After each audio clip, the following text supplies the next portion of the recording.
Bonsoir à tous et bienvenue à ce journal. Les titres de cette édition. L'université Amadou Abdoul Sow de Bombay au Sénégal a un nouveau recteur. Il s'agit du professeur Maï Diao qui vient de succéder à Lamine Gueye. La passation de charge a eu lieu ce mardi 6 août dans les locaux de l'institution. Un bilan positif après 3 années de mise en œuvre du projet d'intensification durable dans les régions du Yatenga et du Sénou. C'est ce qui ressort de la récente visite sur place d'une équipe de l'INERA qui a pu toucher du doigt les réalités des agriculteurs. La floraison des espaces publics d'esthétique, le sujet a fait l'objet d'un reportage ce jeudi dans le cadre de notre dossier entrepreneuriat. Comment expliquer la prolifération d'une activité particulièrement inclusive qui permet à toutes les artisanes dans le domaine des soins corporels de se positionner sur le marché?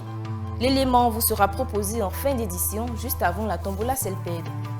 On ouvre ce journal avec cette actualité académique au Sénégal.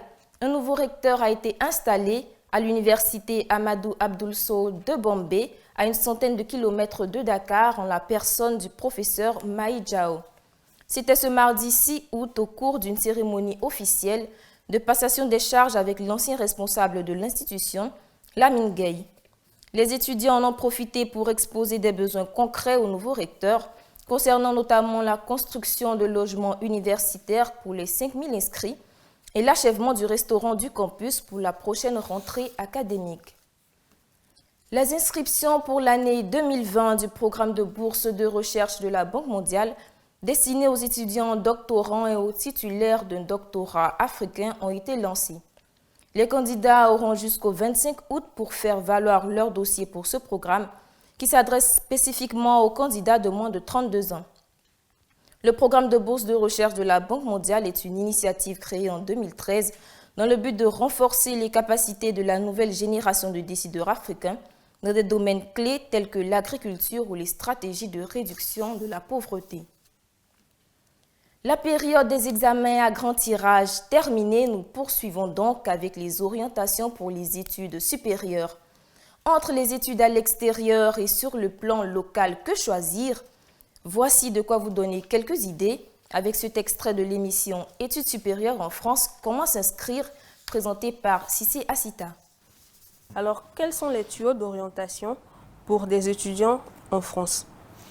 Alors, tout dépend du diplôme que vous recherchez. Je parle des étudiants africains, bien sûr. Tout à fait, tout à fait. Donc, je disais que tout dépend en général du diplôme que vous recherchez.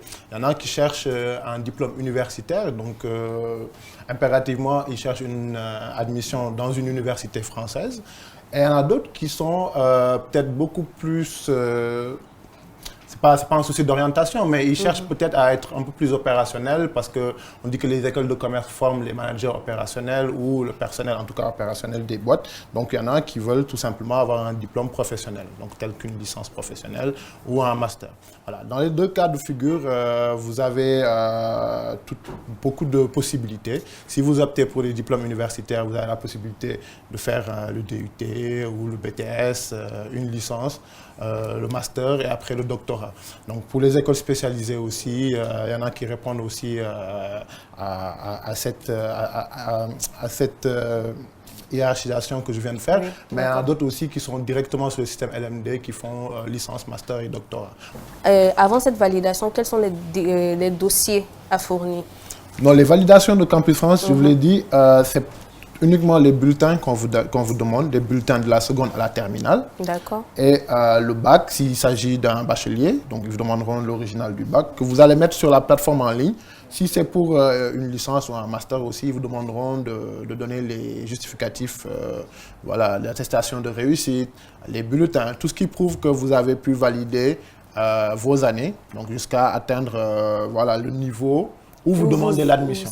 Voilà, donc c'est uniquement ça, hein, donc c'est pas compliqué. Seulement que les bulletins. C'est purement pédagogique. D'accord. Donc c'est le CV, les attestations de stage, les attestations de réussite. Donc Campus France ne s'occupe que de l'aspect pédagogique, voilà, donc votre parcours scolaire, votre parcours académique. Maintenant, si le parcours académique est validé, c'est-à-dire que vous n'êtes pas quelqu'un voilà, qui a fait une première année, qui est parti je ne sais pas faire quoi, jusqu'à 2 ans après pour revenir, ou bien c'est quelqu'un qui a un parcours vraiment très bizarre, d'habitude, voilà, on valide le dossier. Voilà, pour dire que ce n'est pas aussi compliqué que ça. D'accord, voilà. Maintenant, après avoir validé le dossier d'études, ils vous demandent maintenant de passer à l'ambassade qui, eux, pour avoir une compréhension simple, ils vont regarder un peu plus loin que les études. Après le lancement du projet d'intensification durable en mars 2016 dans les provinces du Yatenga et du Sénou, dans le nord du Burkina Faso, une délégation de l'Institut de l'environnement et des recherches agricoles, l'INERA, s'est rendue auprès des producteurs et des cultivateurs pour faire le bilan à mi-parcours du projet. Une occasion pour les bénéficiaires de faire part de l'accroissement des revenus issus de l'application des nouvelles techniques culturales. C'est un reportage de la télévision burkinabé. Mososouk, c'est le nom de la première plateforme de vente en ligne au Tchad. L'initiative est de Andreas Koumato, un jeune ingénieur en informatique originaire du Tchad, pour faciliter les transactions commerciales entre acheteurs et vendeurs au niveau local. L'application, qui héberge principalement des produits de type artisanaux, devrait booster la transformation numérique de l'économie de proximité dans ce pays sahélien. La Commission européenne vient de mobiliser une aide supplémentaire d'urgence de 50 millions d'euros pour les pays de la Corne de l'Afrique durement touchés par la sécheresse.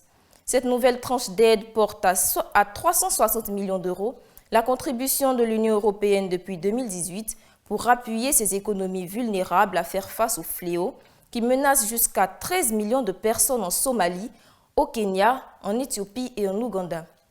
La persistance de la sécheresse dans cette région a fortement ralenti les activités agricoles, d'où la hausse des prix des denrées alimentaires et l'amplification de la pauvreté dans ces milieux ruraux. Le 18e forum de l'AGOA, l'African Growth and Opportunities Act, s'est ouvert ce lundi 5 août à Abidjan, en Côte d'Ivoire. L'AGOA et l'avenir, développement d'un nouveau paradigme pour orienter les relations commerciales entre les investissements et les investissements entre les États-Unis et l'Afrique, c'est le thème de cette édition qui rassemble plus de 2000 personnalités dont des décideurs politiques et économiques de part et d'autre de l'Atlantique. Cette initiative lancée en 2000 par le chef de l'État américain d'alors, George Bush, vise à faciliter l'accès des produits africains certifiés sur le marché américain grâce à une réduction des barrières douanières. Un système novateur pour aider à soulager les locataires d'appartements en Algérie. Pour faire face aux conditions de paiement annuel du loyer généralement insupportables pour les familles algériennes, la banque Al-Salam Bank Algeria propose un produit assez original dénommé Halal. Le but de cette initiative est d'offrir aux populations un crédit à la location sur 1 an ou plus en fonction des critères définis en amont entre le propriétaire et le locataire. En contrepartie, le locataire devra verser une redevance mensuelle à la banque et ce à compter du 3e mois de bail. Une hyperinflation qui se chiffrait à 175% au mois de juillet 2019, un taux de pauvreté de 72% de sa population, le Zimbabwe est empêtré dans un chaos de moins en moins supportable pour les populations. En témoignent ces propos recueillis dans les rues de Harare, où des habitants, entre colère et désarroi, n'en peuvent plus.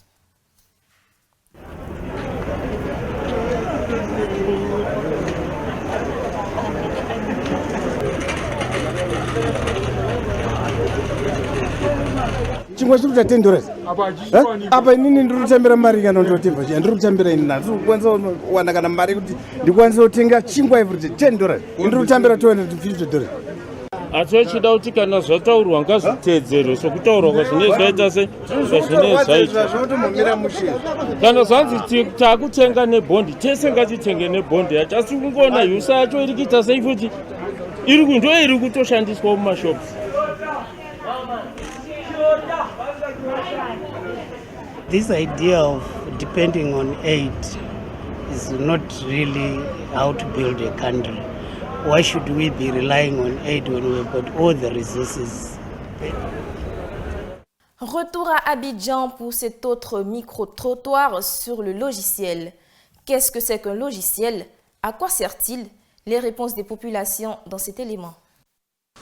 Je peux définir un logiciel comme étant un système informatique qui permet de fonctionner. Non, je ne connais pas. Le logiciel, c'est le truc dans le téléphone. Il y a les applications dans le téléphone. Selon moi, un logiciel, c'est un programme qu'on installe sur les postes d'ordinateur pour pouvoir avoir accès à des comptes personnels des gens. C'est ça. Un logiciel qui permet aux hommes de faire des recherches sur certaines choses sur le net, je crois bien.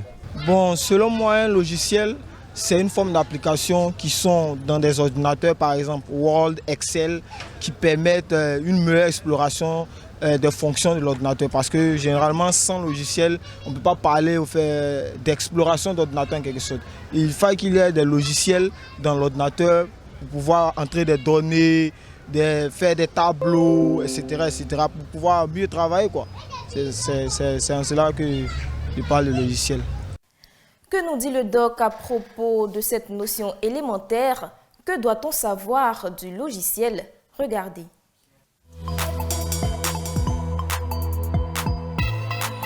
Un logiciel est un programme qui apporte à l'ordinateur un lot de fonctionnalités supplémentaires qui ne sont pas forcément présentes à l'origine. Un logiciel s'installe sur l'ordinateur via un disque, CD, DVD ou en le téléchargeant sur Internet. Il existe des logiciels gratuits et d'autres sont payants. Le logiciel est également appelé une application ou un programme. Dans l'informatique d'aujourd'hui, on trouve des logiciels pour absolument tout. Des logiciels pour faire sa comptabilité, pour écrire des tests, pour communiquer avec ses proches, pour faire de la modélisation 3D ou du dessin, pour concevoir des schémas, pour faire des calculs, pour faire de la programmation, pour écouter de la musique et visualiser des films. Chaque logiciel propose sa propre interface graphique, adaptée en fonction des informations et outils dont il dispose. Certains sont plus ou moins ergonomiques et intuitifs. Chaque logiciel s'ouvre dans une nouvelle fenêtre. Créer un logiciel est un travail intellectuel qui prend du temps. La création de logiciels est souvent le fait d'une équipe qui suit une démarche logique et planifiée en vue d'obtenir un projet de bonne qualité dans les meilleurs délais. Le dossier entrepreneuriat de cette édition s'intéresse à ces espaces de beauté publics que l'on retrouve un peu partout dans les rues d'Abidjan. Nos reporters se sont rendus ce jeudi dans le quartier d'Adjamé Forum pour tenter de comprendre l'environnement dans lequel évolue ce business. Voici ce que nous ont rapporté Eudoxie Kouakou et Christian Ago. Un petit tabouret, une chaise pliante, une table moyenne ou une cuvette pour contenir le matériel nécessaire de soins de beauté.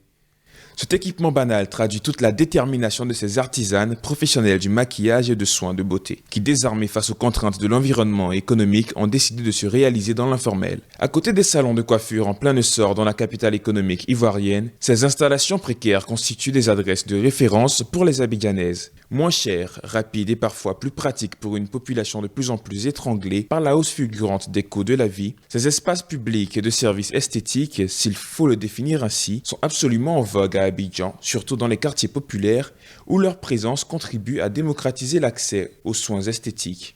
Certes, les tarifs appliqués sont nettement moins élevés que dans les salons de coiffure, mais le cadre de fonctionnement de ces salons de fortune laisse parfois à désirer. Des réalités que n'ignore pas la clientèle dans son ensemble, mais qui n'empêchent pas la floraison de ces espaces, particulièrement adaptés au contexte socio-économique actuel en Côte d'Ivoire. L'un des facteurs essentiels qui pourrait expliquer la croissance de ce secteur qui évolue, il faut le dire en dehors de tout cadre réglementaire, c'est assurément la difficulté de louer un magasin. Les conditions imposées par les bailleurs sont exorbitantes, l'équipement adéquat parfois inaccessible, le financement quasi inexistant pour faciliter l'accès au crédit pour ce profil d'entrepreneuse généralement jugé peu crédible. Conséquence, l'activité échappe à tout cadre légal et le préjudice à gagner pour les caisses publiques est indéniable malgré toutes les taxes minimales que ces artisanes sont contraintes de payer de façon journalière, comme ici à Adjamé Forum où l'imposition quotidienne varie entre 300 et 500 francs. Sans doute, en fonction de la nature des rapports entre les percepteurs et l'artisane. Un régime qui n'empêche pourtant pas ces dames de faire du profit dans un environnement hautement concurrentiel. Ça marche, par la grâce de Dieu, ça marche. En tout cas, je peux quitter ici à 40 000, 30 000. Ça n'a pas fait en tout cas.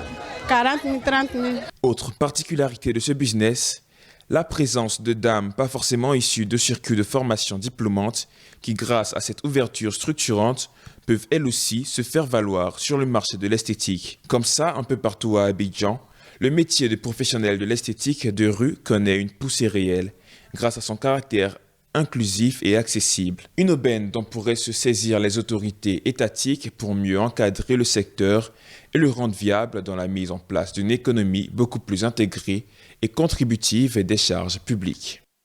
Et c'est maintenant le moment tant attendu de la tombola Selped.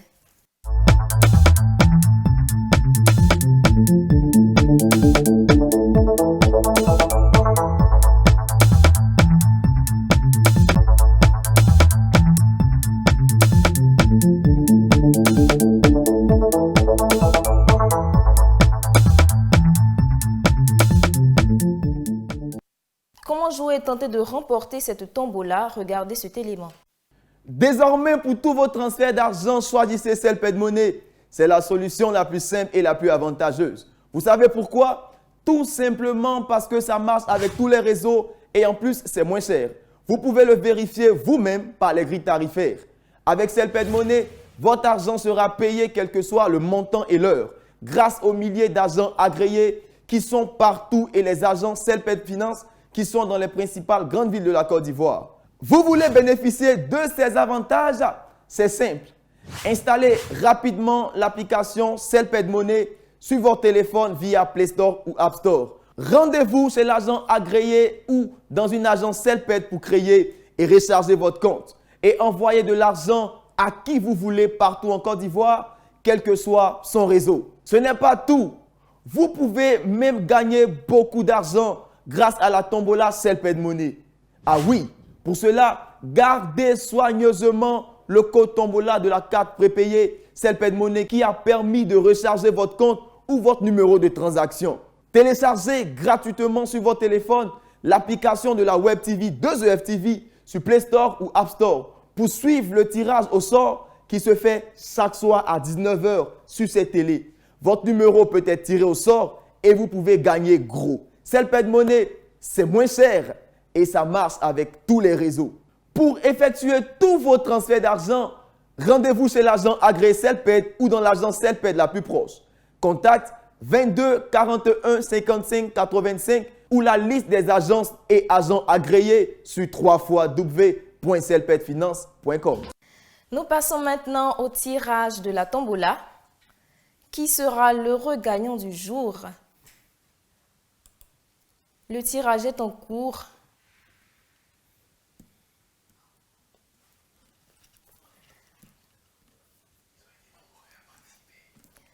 Et nous avons un gagnant. Le vainqueur nous vient de la localité de Upoyo avec un code tombola D002814. Localité du vainqueur Upoyo, code tombola D002814. C'était tout pour l'instant Selped.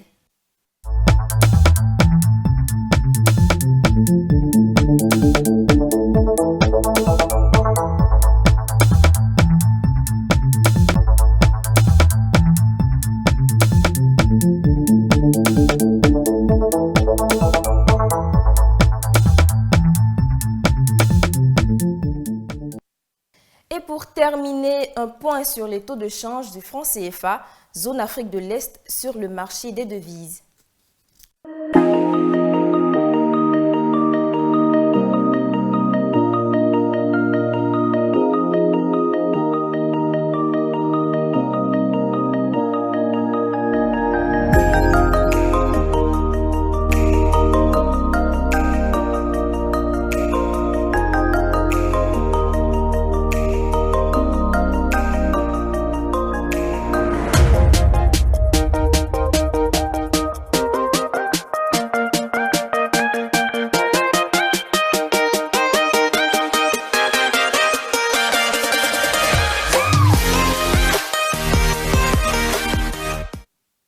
Merci de nous avoir suivis. Nous vous donnons rendez-vous demain pour une prochaine édition.